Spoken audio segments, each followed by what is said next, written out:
Hello guys, देखिए आज हम लोग फिर जैसे पार्ट बाई पार्ट बना रहे थे साइंस और सोशल साइंस और मैथ का, उसी प्रकार फिर मैंने संस्कृत के जो पार्ट है उसके जितने भी अच्छे अच्छे मोस्ट इम्पोर्टेंट क्वेश्चन है उस सारे प्रश्नों को हम लिख रहे हैं। याद रखिएगा, लगभग अब तो आप लोगों को 80 या लगभग 80 या 60 ऐसे ही प्रश्न होंगे पूरा मिलाकर, और ये आपको 16 नंबर देंगे। कितना अंक? 16 अंक। अगर आप सिर्फ देखते हैं ये प्रश्न के सारे हल हमारे खुद बच्चे देंगे, उन लोगों के सामने यहाँ बुला करके ये प्रश्न सुना जाएगा। आप लोग वो सुने हुए प्रश्न को देख करके लिख सकते हैं, चाहे याद कर सकते हैं। तो याद रखिएगा, आपका एग्जाम में कितना नंबर के लिए शुरू कर दिए? 16 नंबर। आप लोग जो ये क्वेश्चन जितना पढ़ाएंगे, अगर ये क्वेश्चन से बाहर आएगा तो उसका पूरा जिम्मेवारी हमारे चैनल देगा। ये पूरा चैलेंज हम दे रहा है, याद रखिएगा। अगर इससे बाहर चला गया तो पढ़ाना आगे सबसे बंद कर देंगे। इसलिए बार बार आप लोग को ये चैलेंज दिया जा रहा है ताकि आप लोग पढ़ें, और ये विशेष ध्यान देकर के संस्कृत के 16 नंबर का प्रश्न देखें प्रत्येक दिन, और पढ़े। आपको एक पार्ट मिलेगा। आज पार्ट नंबर कितना है? फर्स्ट। और फर्स्ट पार्ट का प्रश्न भी है, महान लोग संसार रूपी सागर को कैसे पार कर जाते हैं? आप लोग को भी याद है? Yes sir. आपको याद है? Yes sir. आइए बोलिए तो, महान लोगों को संसार रूपी सागर को कैसे पार कर जाता है? महान लोग अपने को अज्ञानी और दूसरे को ज्ञानी मानकर संसार रूपी सागर को पार कर जाते हैं। बहुत बढ़िया, ताली मार दीजिए इसके नाम पर। सुनिए, इन्होंने बोला कि महान लोग संसार रूपी सागर को तब पार करते हैं जो अपने को अज्ञानी समझता है और दूसरे को ज्ञानी समझता है, तब जाकर उस नैया को पार कर जाता है। हो जाएगा? Yes sir.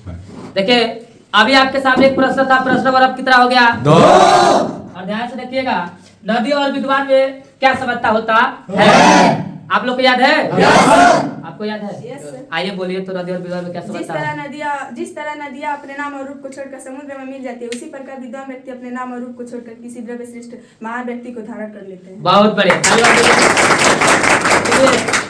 बहुत अच्छा बोलिए कि जिस तरह नदियाँ अपनी रंग रूप वसा को छोड़कर आकर समुद्र में मिल जाता है, उसी प्रकार जो व्यक्ति होता है, जो विद्वान होता है, वो आकर के महापुरुषों के नामों में मिल जाता है। हो जाएगा? Yes sir.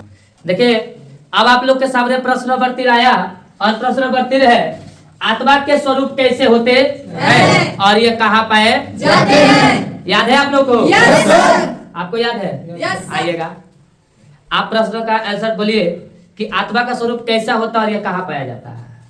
आत्मा का स्वरूप सूक्ष्म।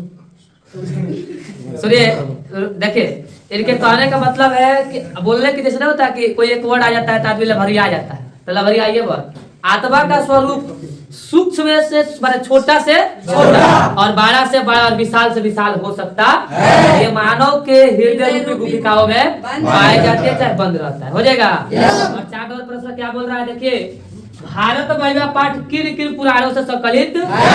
आप लोग को याद है? आपको याद है? आइएगा, बोलिए, भारत महिमा पाठ किन किन पुराणों से संकलित है? भारत में पाठ भगवत पुराण और विष्णु पुराण से संकलित है। बहुत बढ़िया, ताली मारिए इसके नाम पर। बस याद रहना चाहिए कि भारत महिमा पाठ भगवत पुराण और विष्णु पुराण से संकलित हो जाएगा। देखिए, आज का अंतिम प्रश्न, और प्रश्न नंबर कितना? 5। और 5 नंबर प्रश्न है कि मंगलम पाठ के 5 वाक्यों में परिचय दे।